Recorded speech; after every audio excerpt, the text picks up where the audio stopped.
What a feeling. Today, Walk with History is going to bring you the filming locations of the highest grossing movie of 1983. Join me as we talk about the historic influence of Flashdance from Pittsburgh, Pennsylvania.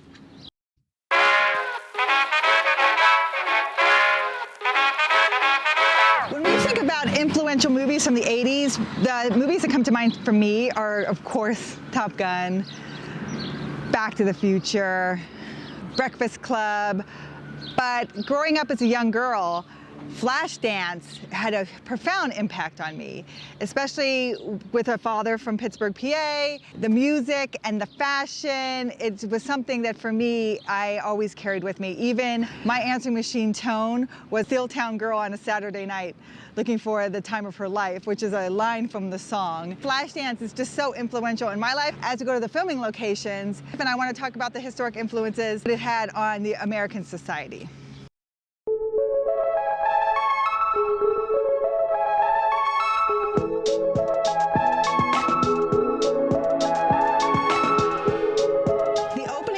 Of Flashdance, she is on her 10th speed and she circles around right here. This is the corner of Warren Street and Katoma Street. We're in East Allegheny, Spring Hill area, just north of the city. You have a great view of downtown if the trees weren't in the way, and you'll see that in the opening sequence.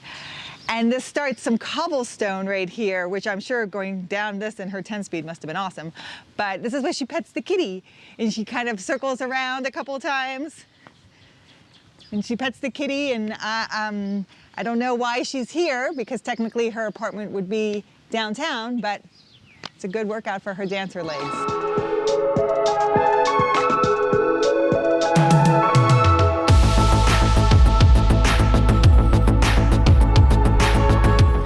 So she takes her bike down Henderson Street here. There's a hairpin turn onto Fountain Street, and this is where you see her coming down. The buildings, of course, there's overgrowth here now, and the buildings are kind of compressed to make them seem closer, but this is where she starts to ride this way, downtown, heading towards downtown.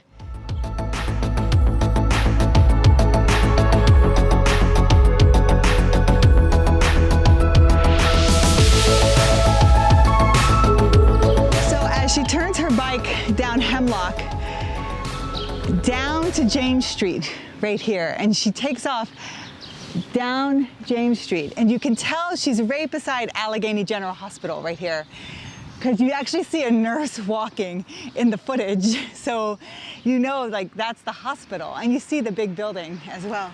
But the whole sequence shows her going down that entire street, and so it'll pan to the river and then a bridge that's actually on the other side of Pittsburgh. So she is going for a long bike ride.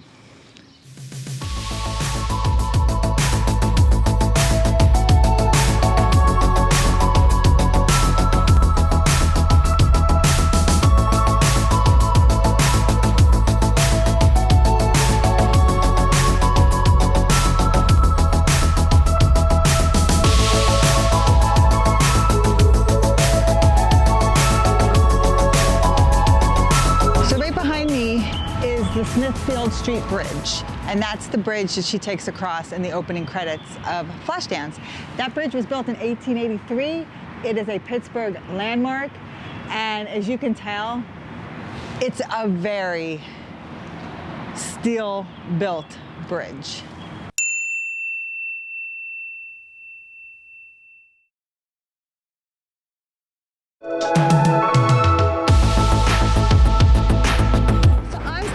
Carnegie Museum, which is used for 3 different scenes in the movie. First, it's used for the ballet school. So this is where she rides her bike right in front and goes to the ballet school. This is used for when she sees the ballet with Hannah, and then she sees Nick get in the car with his ex-wife, and she gets all upset. How quickly they forget. Got the dance benefit, the blonde in the white dress. Who's the blonde, Nick? Blonde? We're on Bellafield and Forbes Avenue, right in the heart of Pittsburgh, Oakland area. And this is the Carnegie Music Hall, and it has a statue of Bach. So that's who you see, these two statues out in front. It has the globes, Shakespeare, right here. And then it says Carnegie Music Hall. This is also where they will have the audition, although it's really at the Bob Hope Patriotic Center in LA. And that's why there's so many pictures of servicemen on the wall while she's doing her audition. The audition is actually 4 different people.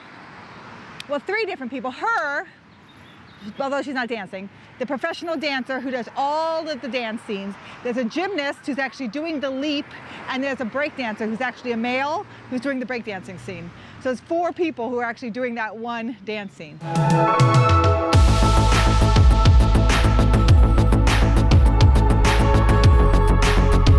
This is where she's running out of the hall, of the ballet studio. And there's some pillars here, there's some stuff along the walls. There's nothing here now, but she's dodging people and dodging the pillars as she gets out of the building. So I don't know where the faux green area is, faux green marble, where the dancers are stretching. It's not in any of these areas, so it might just be a soundstage. But this is where she's running away on the 2nd floor.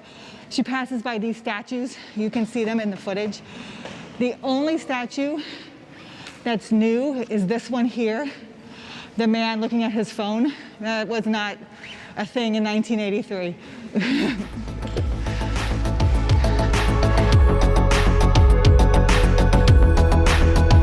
So this was Hannah's house. So Alex rides her bike up to this house. It had ivy that kind of spread out over this other home and onto this area here. There was a green portico that came out right here. And the window above it was green as well, had like a green awning. So this was the prima ballerina that inspired Alex. Took her to see ballet, spoke to her about her experiences with ballet. And then when Alex comes here, she's abruptly told that she has died. Kind of stops her and gives her some sadness. It also motivates her to see her dreams through. So this is Hannah's home. We are at Sydney and South 21st Street. We are on the south side of Pittsburgh.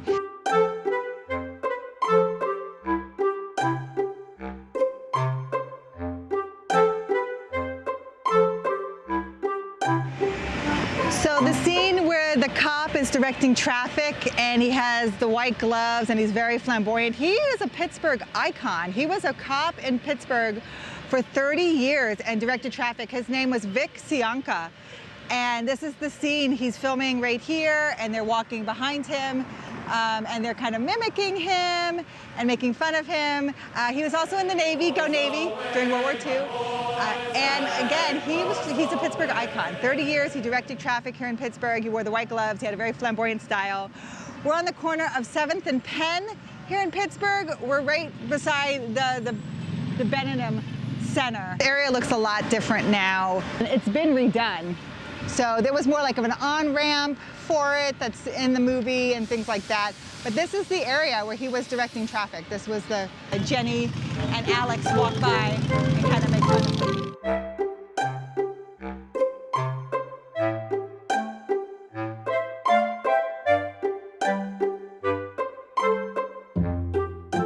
Get a turkey sandwich, diet soda.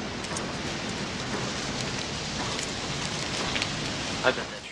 So there's a scene where Alex gets a sandwich and she's working, so it's break time, and we're right at 1100 Liberty Avenue. One of the critiques about this movie that's very interesting is she's 19 years old. Wow, that's young. Oh, yeah. So she's 19 years old and she's welding, which at this age, you would be an apprentice welder. You wouldn't be a full-fledged certified welder. What are you saying? She would be apprenticing, which means she would be supervised. The truth is, she'd be making a lot of money. Really? So to go from that job to being a ballet student, it must really be her dream, because she is going to miss out on a very lucrative income to be a welder in Pittsburgh, Pennsylvania. Pittsburgh is a steel town. This is what it is known for. The Pittsburgh Steeler emblem is supposed to represent the 3 elements that are needed to make steel. You need coal, you need iron, and you need fillers like mineral space fillers. And you get all of those elements out of the ground here, and this is where it's made. There's so much steel in everything in Pittsburgh. And when you need a break, you get a sandwich.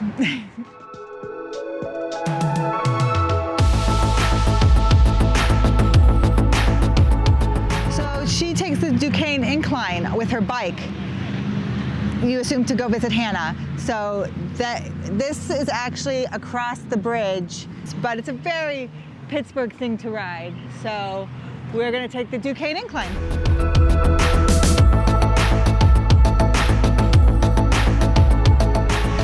Flashdance makes an impact on fashion, and Jennifer Beals claims that she's the one who came up with the idea to cut out the collar of her sweatshirt. She said she washed her sweatshirt, it was too small, she cut off the collar, it hung off her shoulder, and that was her idea to do that. Also, her jeans with holes in them were also her jeans, but all of these things are going to make a huge impact on fashion in the 1980s.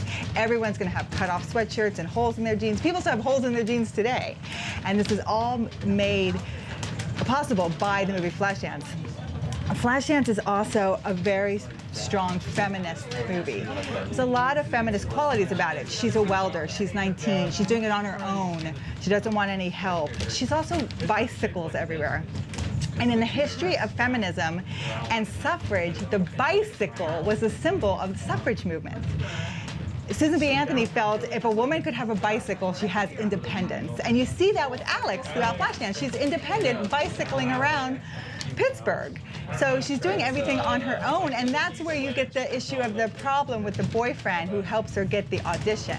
She feels like she didn't do it on her own. But in the end, he only got her the audition. She dances to get into the academy. So that's where the difference lies. Some of the other things about the movie, Alex's character is based on a real woman. Her name was Maureen Martyr. She was a construction worker by day and a dancer by night in Toronto. And she actually sold her story to the production company for $2,300. Nice! And then when the movie grossed over $200 million, she tried to sue them and get some money for it. And so they told her, unfortunately, the $2,300 is all you're allowed to have. Ooh, that's gotta sting. The song What a Feeling won the Oscar that year for Best Song. It was also up against Maniac. So it's funny, two songs from the same movie, but What a Feeling is what actually won the Oscar for Best Song. Also, I read that the woman who did most of the dancing in Flashdance actually married the man who did most of Kevin Bacon's dancing in Footloose. Let's dance! So that's an interesting tidbit. So after her audition, and you obviously get the feeling that she made it, she comes running down these steps and into the arms of her love, who's waiting with her doggy, and roses, which is so sweet. And then she gives him a rose back, which he's probably like, I want a little bit more than that, but he's happy in the moment.